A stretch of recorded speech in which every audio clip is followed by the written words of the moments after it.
What's up, guys, and welcome back to my reading journey. I hope you're all doing absolutely fantastic. And today, as usual, we're going to continue with the next letter, the letter 83 on drunkenness. So let's do this. You bid me give you an account of each separate day and of the whole day too. So you must have a good opinion of me if you think that in these days of mine there is nothing to hide. At any rate, it is thus that we should live as if we lived in plain sight of all men, and it is thus that we should think as if there were someone who could look into our inmost souls.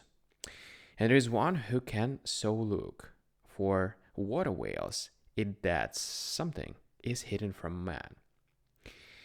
Nothing is shut off from the sight of God. He is witness of our souls, and he comes into the very midst of our thoughts, comes into them, I say, as one who may at any time depart. I shall therefore do as you bid, and shall gladly inform you by letter what I'm doing, and in what sequence. I shall keep watching myself continually, and a most useful habit shall review each day.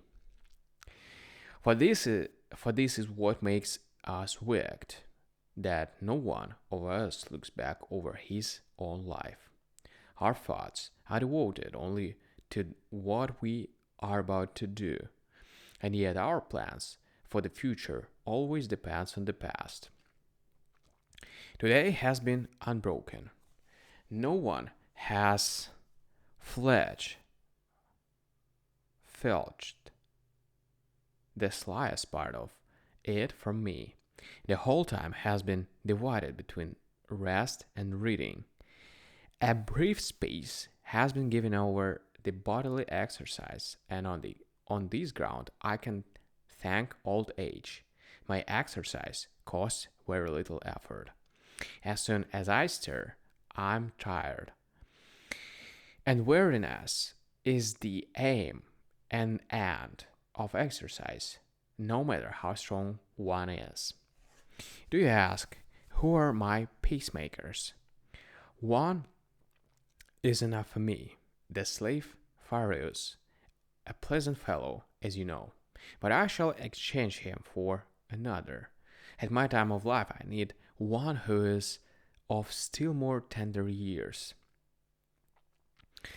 Farius, at any rate, says that he and I are at the same period of life, for we are both losing our teeth.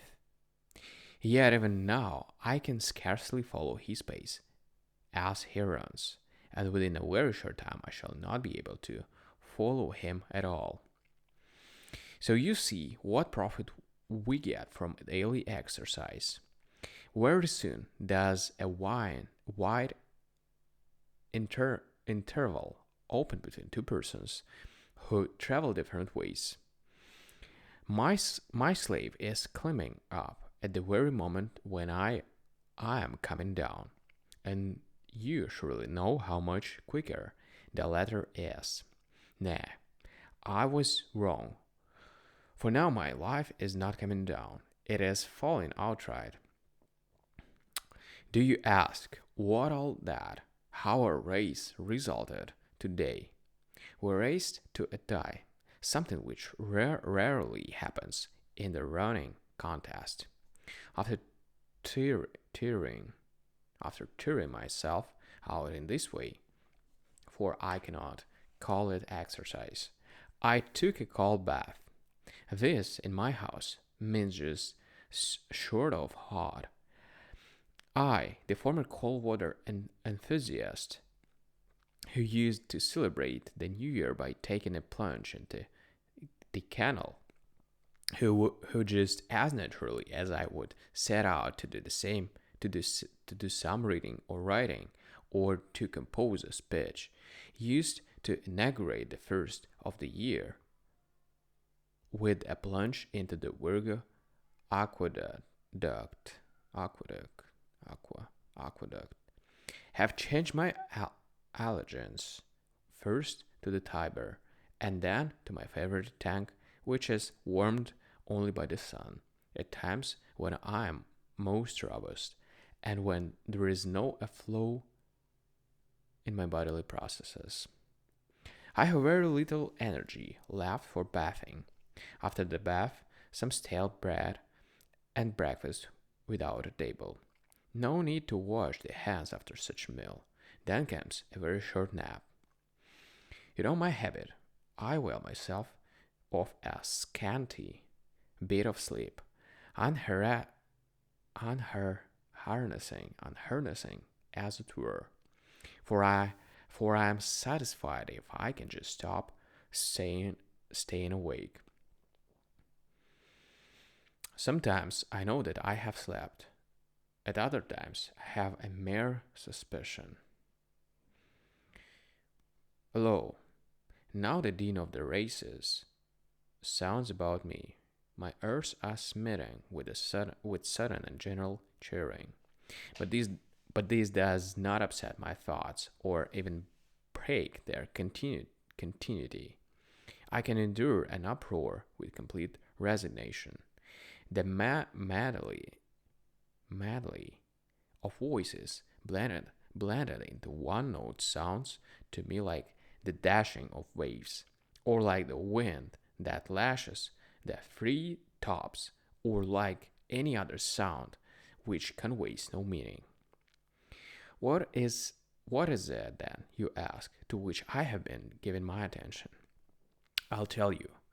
A thought sticks in my mind, left over from yesterday, namely, what men of the greatest sagacity have meant when they have offered the most trifling and intricate proofs for problems of the greatest importance, proofs which may be true, but none the less resemble fallacies.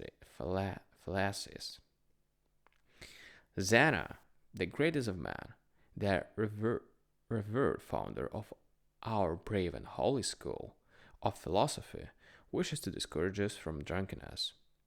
Listen then to his arguments proving that the good man will not get drunk. No one entrusts a secret to a drunken man, but one will entrust a secret to a good man. Therefore, the good man will not get drunk.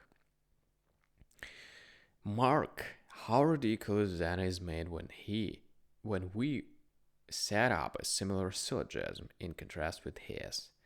There are many, but one will be enough. No one entrusts a secret to a man when he is asleep, but one entrusts a secret to a good man. Therefore, the good man does not go to sleep. Posidonius pleased the cause of our master Zena in the only possible way, but it cannot, I hold, be pleased to be pleaded in this way. For Posidonius maintains that the word drunken is used in two ways. In the one case of a man who is loaded with wine and has no control over himself. In the other, of a man who is accustomed to get drunk and is a slave to the habit. Zena, he says, meant the latter, the man who is accustomed to get drunk, not the man who is drunk. And no one would entrust to this person any secret, for it might be blubbered out when the man was in his cups. This is a fallacy. For the first syllogism refers to him who is actually drunk and not to him who is about to get drunk. You will surely admit that there is a great difference between a man who is drunk and a drunkard. He who is actually drunk may be in this state of the first time and may not have the habit, while the drunkard is often free from drunkenness. I therefore interpret the word in its usual meaning, especially since the syllogism is set up by a man who makes a business of the careful use of words and who weighs his language. Moreover, if this is what then meant, and what he wished it to mean to us, he was trying to avail himself on an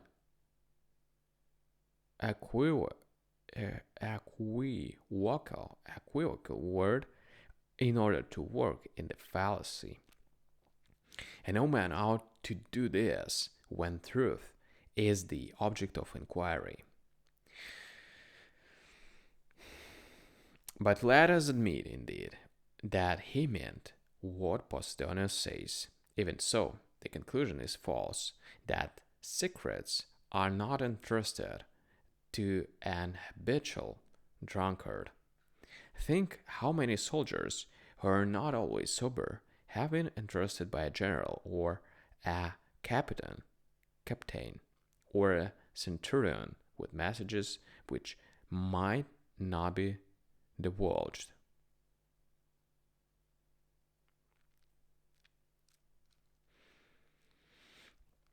With regard to the notorious plot to murder Gaius Caesar, I mean the Caesar who conquered Pompey and got control of the state, Tullius Cimber, was trusted with it no less than Gaius Cassius. Now Cassius furrowed his life drunk water, while Tullius Cimber was as sought as well as a brawler. Cimber himself alluded to this fact, saying, "I carry a master, I cannot carry my liquor." So let each one call to mind those who, to his knowledge, can be ill trusted while with wine, but well trusted with the spoken word. And yet one case occurs to my mind, which I shall relate, lest it fall into oblivion. For life should be provided with conspicuous illustrations. Let us not always be harking back to the dim past. Lucius Piso, the director of public safety at Rome, was drunk from the very time of his appointment.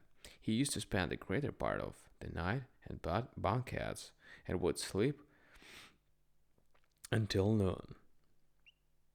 That was the way he spent his morning hours. Nevertheless, he applied himself most diligently to his official duties, which included the guardianship of the city.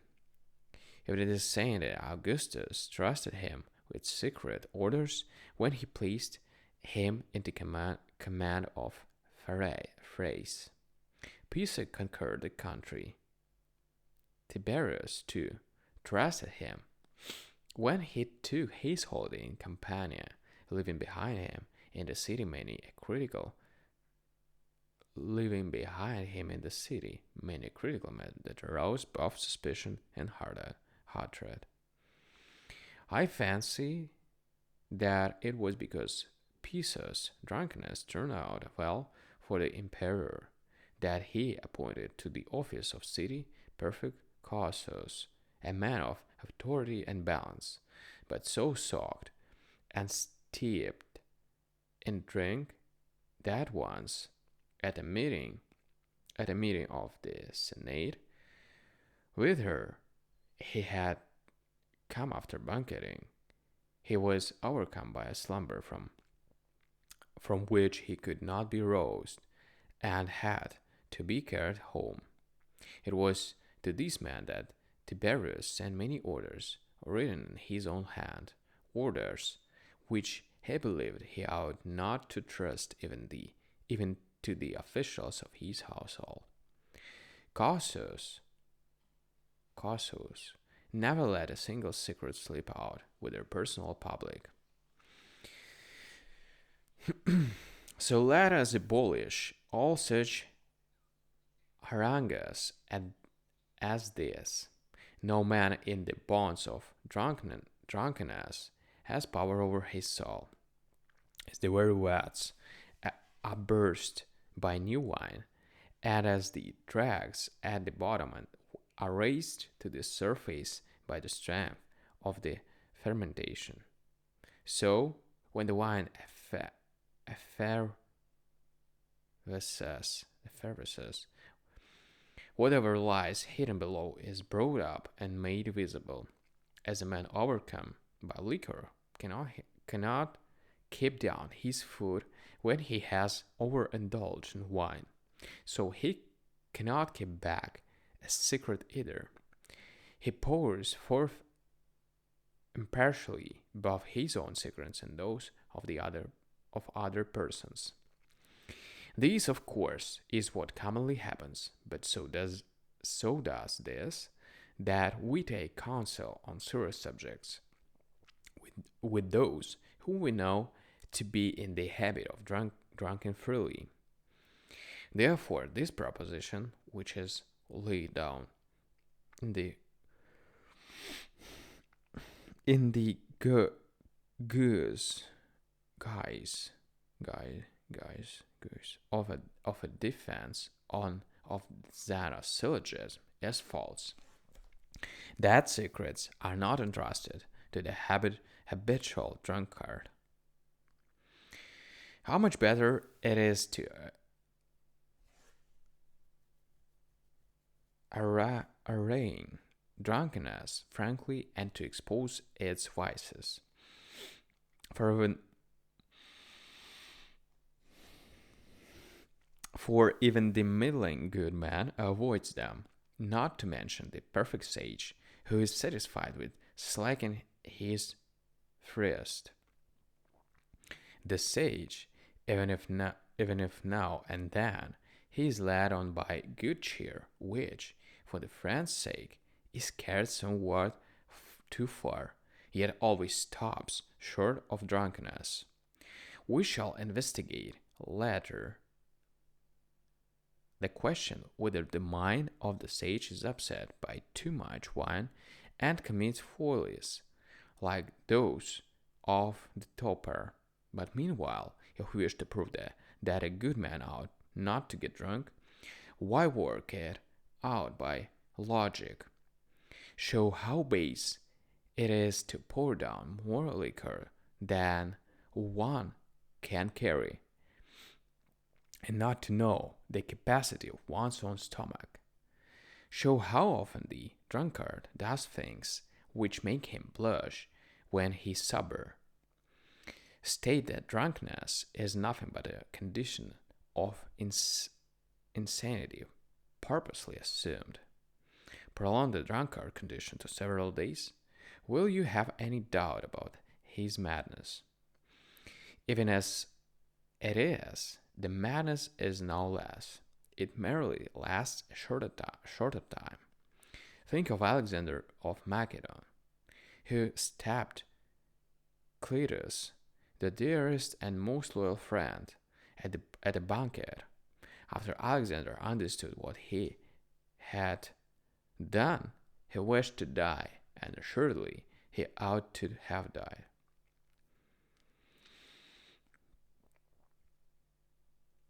Drunkenness kindles and discloses every kind of vice and removes the sense of shame that veils our evil undertakings.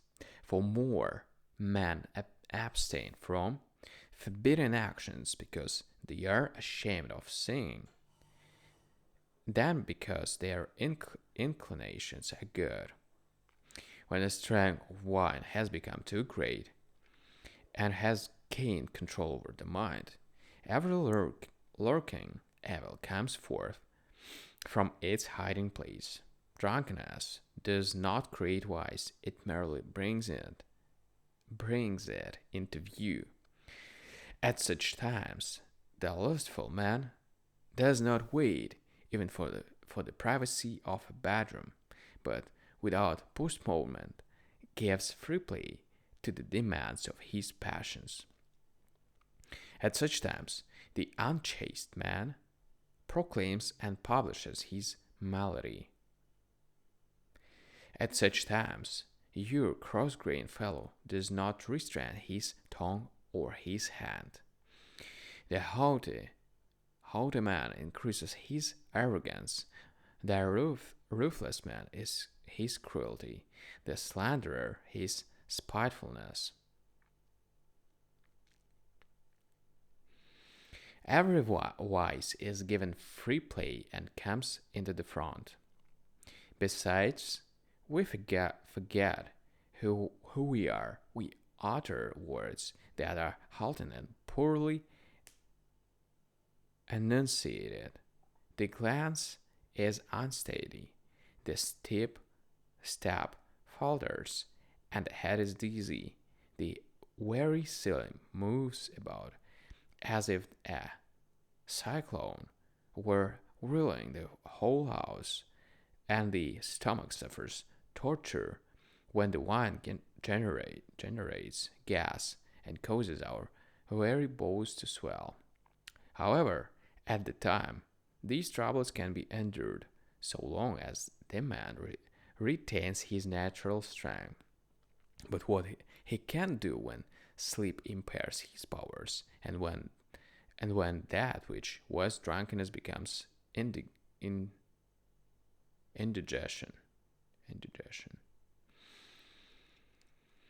Think of the calamities caused by drunkenness in a nation. This evil has betrayed to their enemies the most spirited and warlike races. This evil has made breaches in walls defended by the stubborn warfare of many years. This evil has forced under alien peoples who were utterly unyielding and defiant of the yoke. This evil has conquered by the wine cup those who in the field were invincible. Alexander, whom I have just mentioned, passed through his many miracles, has his many battles, his many winter campaigns through which he worked his way by overcoming disadvantages of time or place.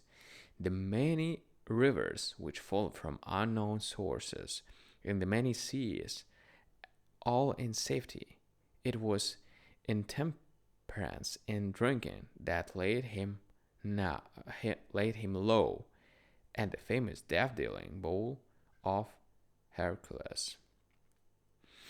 What glory is there in carrying much liquor when you have won the prize, and the other banqueters, sprawling asleep or vomiting, have declined your challenge to steal other toasts, when you are the last survivor of the revels, when you have vanquished everyone by your magnificent show of prowess, and there is no man who has proved himself of so great capacity as you're vanquished by the cask. Mark Antony was a great man, a man of distinguished ability, but what ruined him and drove him into foreign habits and unroman vices, if it was not drunkenness and no less potent than wine, love of Cleopatra. This it was that made him an enemy of the state. This it was that rendered him no match for his enemies. This it was that made him cruel when, as he sat at table, the heads of the leaders of the state were brought in. When amid the most elaborate feasts and royal luxury, he wouldn't identify the faces and hands of men whom he had prescribed. When though heavy, when though heavy with wine, he yet thirsted for blood. It was intolerable that he was getting drunk while he did such things. How much more intolerable that he did these things while actually drunk. Cruelty usually follows wine bidding, for a man's soundness of mind is corrupted and made savage, just as lingering illness makes men querulous, and irritable, and drives them wild as the least crossing of their desires. So continued bouts of drunkenness bestialize the soul. When people are often beside themselves, the habit of madness lasts on, and the vices which liquor generated retain their power even when the liquor is gone. Therefore, you should state why the wise man ought not to get drunk, explained by facts and not by mere words, the hideousness of the thing and its haunting evils. Do that which is easiest of all, namely, demonstrate that what men call pleasures are punishments as soon as they have exceeded two bounds. For if you try to prove that the wise man can soothe himself with much wine and yet keep his course straight, even though he be in his cups, you may go on to infer by syllogisms that he will not die if he swallows poison, that he will not sleep if he takes a sleeping potion, that he will not vomit and reject the matter which clogs his stomach when you give him hellebore.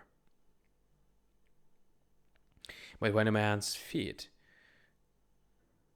totter and his tongue is unsteady, what reason have you for believing that he is half sober and half drunk? Farewell. Alright, guys. So, thank you for listening to me today and joining this video. We're going to continue tomorrow with the next letter. So, thank you, see you, and bye.